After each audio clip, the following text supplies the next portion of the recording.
আমি কথাটা বলতে গিয়ে ভুলে গেছি সেই সময়। আহলে হাদিস ছেলে 17-18 বছরের বয়সের একটা ছেলে মসজিদে ঢুকে সালাত আদায় করেছে। তার অপরাধ শুধু আমিন জোরে বলেছে। কি বলেছে? আমিন জোরে বলেছে। রাসূলের তরিকায় সালাত আদায় করেছে। এ কিন্তু সন্ত্রাসী না, এ কিন্তু খুনি না, এ কিন্তু ধর্ষক না, এটা গুম করেছে এরকম কোন লোক না, এ দুর্নীতিবাজ না, এ লোকটা মদখোর না। এটা মুসল্লি একজন মসজিদে গেছে সালাত করেছে, রাসূলের তরিকায় আমিন জোরে বলেছে। শুধু এই আমিন বলার কারণে মসজিদের মধ্যে সব মুসল্লি মিলে তাকে পিটাইছে। আল্লাহ বরদাস্ত করেনি, আল্লাহ লাগাই দিল। না তোরা লাগ। লাশ কয়টা পড়েছে? 4টা, বেশি না। কোথায়? টঙ্গীর ময়দানে 4টা পড়েছে, মাত্র 4টা পড়েছে। এখন কেমন লাগে? কেন সাত গ্রুপকে নিষিদ্ধ করতে হবে? কেন নিষিদ্ধ করতে হবে? ও জুবাইর গ্রুপের লোকেরা এখন লাগছে ভালো করে। 4টা মরেছে, এখন কাকরাইল মসজিদ দখল নিয়েছে, নিষেধ করেছে, গ্রেফতার করেছে। ওই যে ছেলেটাকে যে মারলে তোমরা আমিন বলার কারণে ওর শাস্তি কি হবে? আল্লাহ শাস্তি দিয়ে দিছে। আল্লাহ এইভাবে দেন শাস্তি। এখন লাগেন আপনারা নিজেরা দ্বন্দ্ব করেন। বিশাল একটা জামা ভেঙ্গে চুরমার করে দিয়েছেন। এখন বলছেন সাদ সাহেব নাকি ইহুদিদের দালাল। একটা ট্যাগ পাইছে, বুঝতে পারছেন? ট্যাগ পাইছে, তবলিগ হয়ে ফিরে আসছে নতুন করে, তাই না? কখনো আনসার বাহিনী ফিরে আসবে, কখনো কি বলেন আপনারা? আমরা তো মুখস্থ করে নাই, আপনারা মুখস্থ করতে পারবেন, বলতে পারবেন। কেন লাগছে? এত আফসোস লাগছে। একটা ছেলে নামাজ পড়তে গেছে, মসজিদে নামাজ পড়তে গেছে, সেই ছেলেকে পিটাতে হবে, সেই ছেলেকে মার দিতে হবে। ও তো সন্ত্রাসী করতে যায়নি, ও তো মদ খেতে যায়নি, কিন্তু উল্টাটা কি করলো? হিল্লা বিয়ে দিতে গিয়ে, কি বিয়েছে? হিল্লা বিয়ে দিতে গিয়ে মসজিদে 1 ঘন্টার জন্য বিয়ে করে সেখানে সহবাস করে আমার বউকে তালাক নাই।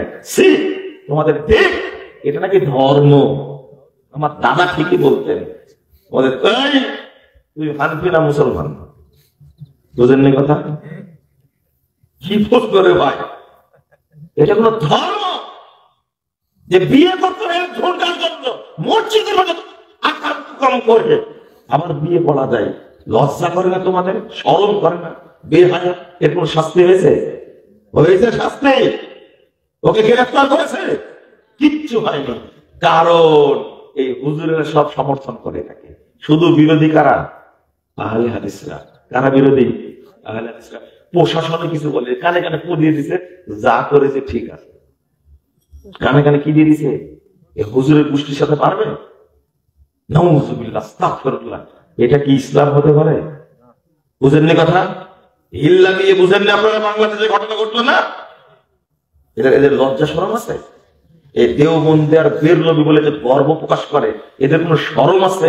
লজ্জা আছে? হায়া আছে? ও ভাইরা, হুজুর গুলো একটাও তো কথা বললে না তুমি? মুখ বলা শয়তান কারা তুমি? আল্লাহর নবীর হাদিস বিরোধী কাজ এটা। কখন হিল্লা করা যায়? হিল্লা শব্দটাই হারাম, বলাটাই হারাম। তুই 1 ঘন্টার জন্য বিয়ে করেছ, আবার তার সাথে মিলন করেছে, 1 ঘন্টা পর আবার ছেড়েও দিছে। আচ্ছা, এটা ইসলাম হতে পারে? বলেন তো দেখি। ও শাস্তি হয়নি কেন? বলেন তো দেখি। ও জেনারেল শিক্ষিত ভাইরা, কোথায় বুরকা পরে আছো তোমরা? প্রশাসনে যারা বুরকা পরে আছো, ওই হুজুরকে গ্রেফতার করা হয়নি কেন?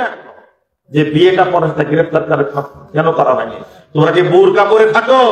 তোমরা কি ফিডার খাও না সাবু খাও? তোমরা বাংলাদেশের মধ্যে একটা মুসলিম রাষ্ট্রের মধ্যে এত বড় অন্যায় জঘন্য কারবার হলো, এখন পর্যন্ত কোনো শাস্তি হলো না।